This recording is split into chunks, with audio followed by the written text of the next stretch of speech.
Let's have some fun. 3. It was retro. 2085.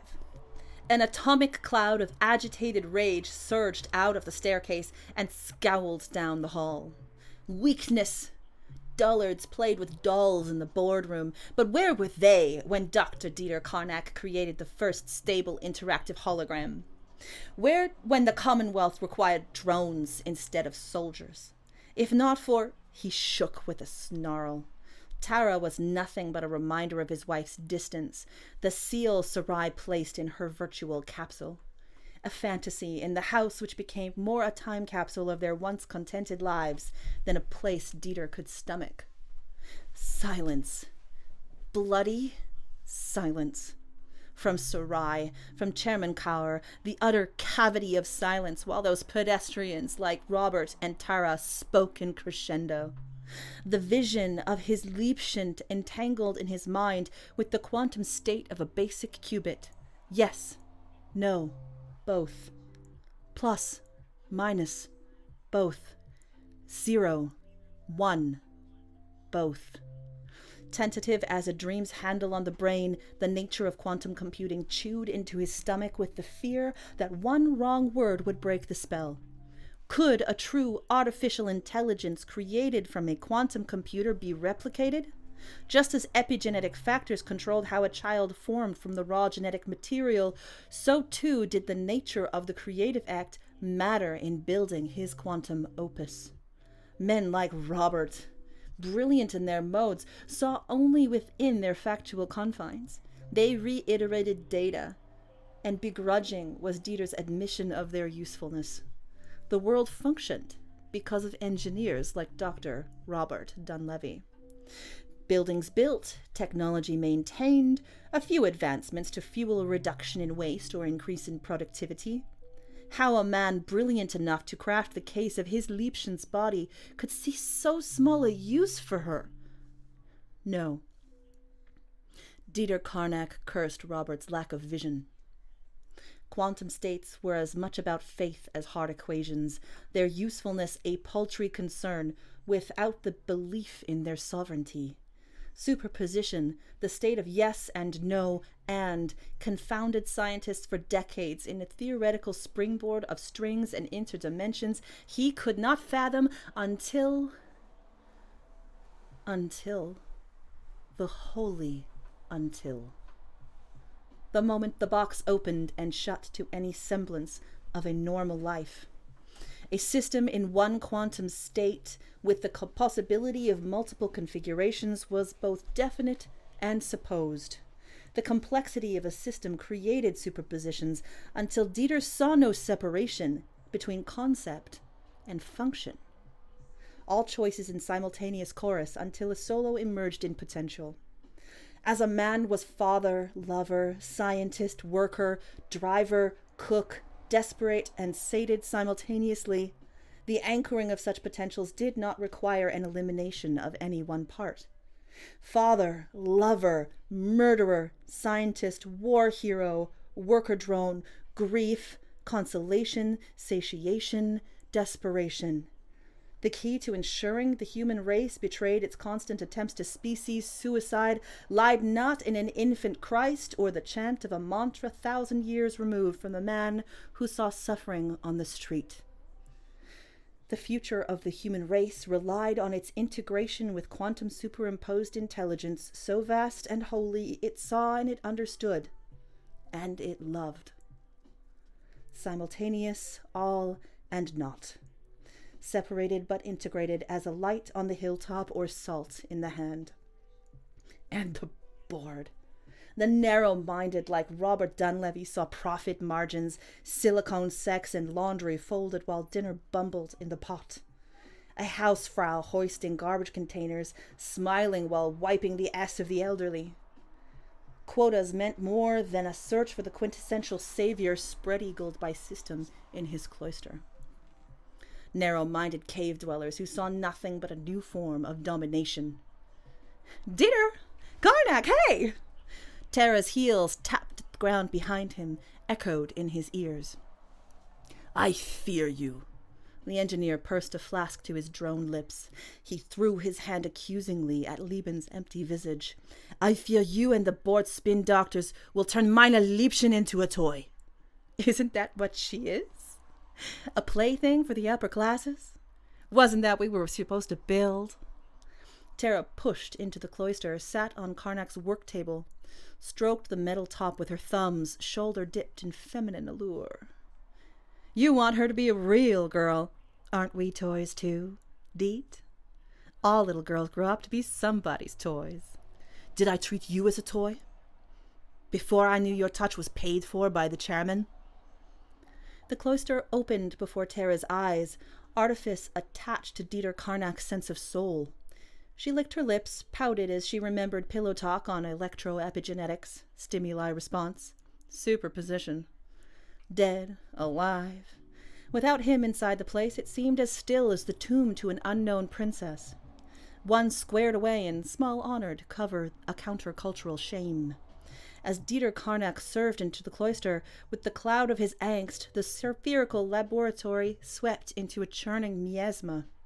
No square centimeter unaffected by his pull. You were considerate. Tara's lips worked, and she nearly kicked off her shoes on this holy ground.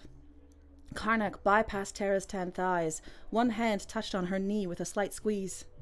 Biology. At times, it couldn't be helped. I kind of missed it. You changed when you discovered I'm a whore. The disparity between your current state and your potential irks me. All she owned was the stress Dieter relieved. The grief she wiped temporarily away, and she could have it. Coiled on the floor with her panties. Illumination strips bathed the grit of his jaw. He picked up a tool Tara didn't recognize, set it down, and pulled his thermal lab coat off the peg. Yeah, but you still liked it. Sarai, then Tara. Vacant spaces where Dieter craved a goddess to worship. Perhaps that was why men had daughters, to return and worship to the throne of the divine feminine, without owning or prostrating it at their own fickle phallic places. Or you did. Meine Liebchen is not meant to be you. Fabric hung in his clenched fist. He growled out a sigh and swung the white coat over Tara's shoulders, already pink with cold. Collar flipped to coil along her neck. Dieter's hand rested on her collarbone, until Tara's fingers met his. Pity. She'd sell more units if she were. We're all whores, Dieter. We all sell something. It's part of community. I get you see more out of this, meaning in the mechanics, but hopes and dreams need to be fed. Sir isn't entertaining your eccentricities because of your witty Germanic asceticism. Don't you want the profits? Your name in history, Dieter. Don't fuck with the chance to build that utopia I know is in your head. Are you using that for branding? I might. She shrugged her arms into each sleeve, sniffed the fabric which smelled of ozone, musk, and coffee. When will it be ready? Robert says we can start the prototype in stages, feel it out. Give the board something to see so they don't keep freaking out. They? And you were so calm in the meeting. Dieter groaned and swept his hand to open several hollow-projected diagnostics. If that was your calm, I worry about your panic. Fuck you, Tinker Toy. I like access to my stuff.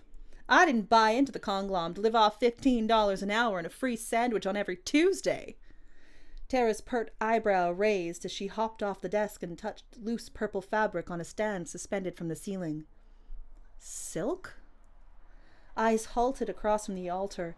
The tubular strands of fiber optics and tech cables created the marionette barrier of a device beyond expectation. You think maybe all this is overkill? What'll it take to get the toaster doll working? I bet you $50 it has nothing to do with hand dyeing this. Tara brushed her hand away from the dress and looked for vindication in the copper cocoon. I have no patience for small minds. Dieter grunted, hands perilously white-knuckled on the steel work table's edge. What's that supposed to mean? Scratch 3 neurons together, Tara. Paint a picture. Check your phone for a tweet to the desired effect. This isn't a toaster or the newest appliance for the post-silicone age. We aren't creating consumerism. You're defaming my work. This doll, as you call her, is my creation. She is the memory of my Agatha, and I won't have her made into a commodity. He threw his hands over the keyboard and his elbow crashed into a collection of carefully placed inner workings. Tara shoved down from her perch and dove to pick some up, set them atop the table. Wait! They have to be exact! Dieter surged back up, swept the replaced items into his arms, eyes unfocused. God, Dieter, I'm trying to help! Your help is insufficient. Baiko will be of help to me. Baiko knows all of this. At first, she thought the shake to his hands was nerves. Some latent affection the man in him was holding back. But for the disjointed focus, quick breaths, and slack jaw under parted lips. We have tests to run. Baiko and I. When's the last time you slept? She hugged into his thermal lab coat, watched his fingers fumble on what looked to her a piece of string. Or got some air. Outside air, you know, the stuff with trees around it? This... Dieter... Agatha isn't going to be avenged by you committing corporate suicide. This isn't you. This isn't the man who developed those hollow projectors right there. Or the accountancy algorithms. Why won't you turn the damn thing on? See if it'll run for 5 minutes. 30 seconds. See if it'll boot up, then shut it down. Go for a walk. I don't know. No, you don't. Busied putting the supplies back in their places, Dieter gnashed his teeth. Robert, Tara, the board, even Frank heard but refused to understand.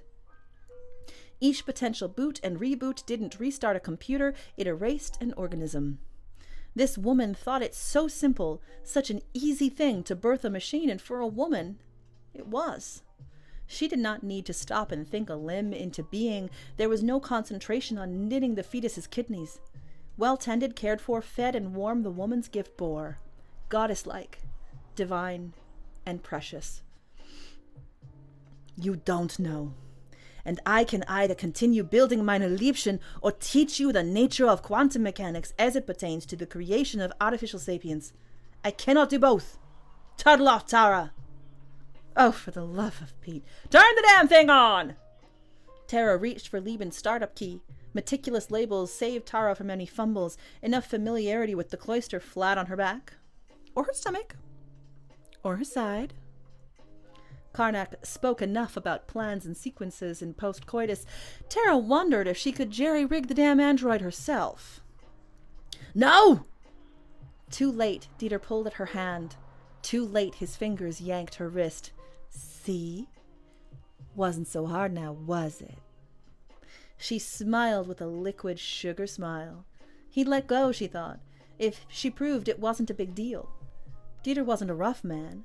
Her smile tweaked and faltered as his fingers, white with exertion, creased around her svelte wrist. It bit me! The panel bit me! In a whir, the vault began to shake. An arc of blue electricity spluttered onto Tara's hand, and she screeched, stumbling back. The light flickered, pulsed like a heartbeat as the only sounds in the space became a vicious, recycled thub-dub, thub-dub, thub-dub. Dieter threw Tara into the copper wall with a clang as the pitch and yaw of the divine white light fractured into rays of purple, blue, yellow, green, every color but red. I wasn't finished! Dieter yelled over the growing din of heart sounds. Flick her off switch then! Gee! There is none! Baiko raced into the cloister, glass lunch flask in hand.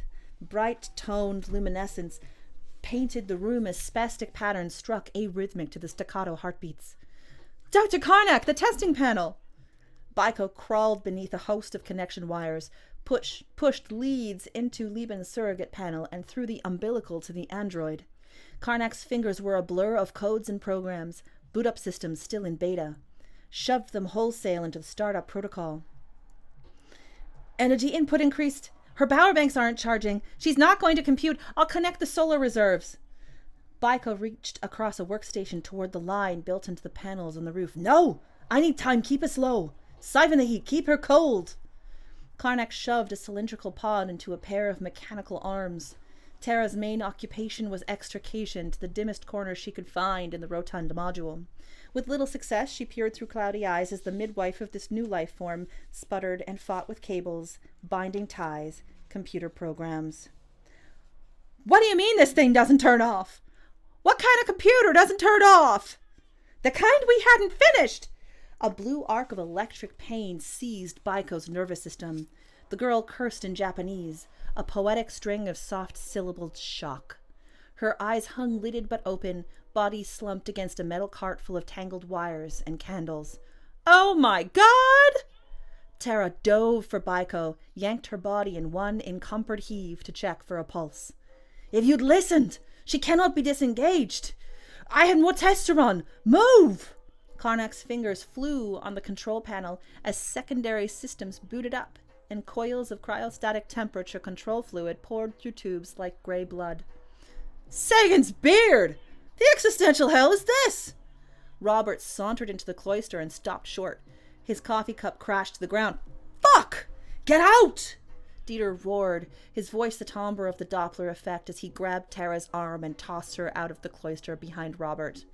Tara fled down the hall so fast she lost her red-soled shoes. Robert! Help! The edge to Karnak's voice caused Robert Dunleavy to pitch into the cloister and hitch to his console. You had to make the startup panel a gigantic fucking button, didn't you? Baiko made it! It was retro! Karnak thundered, teeth grit and eyes flicked to the intern, whose sense of style clashed with Tara's heels like tires squealed on the pavement.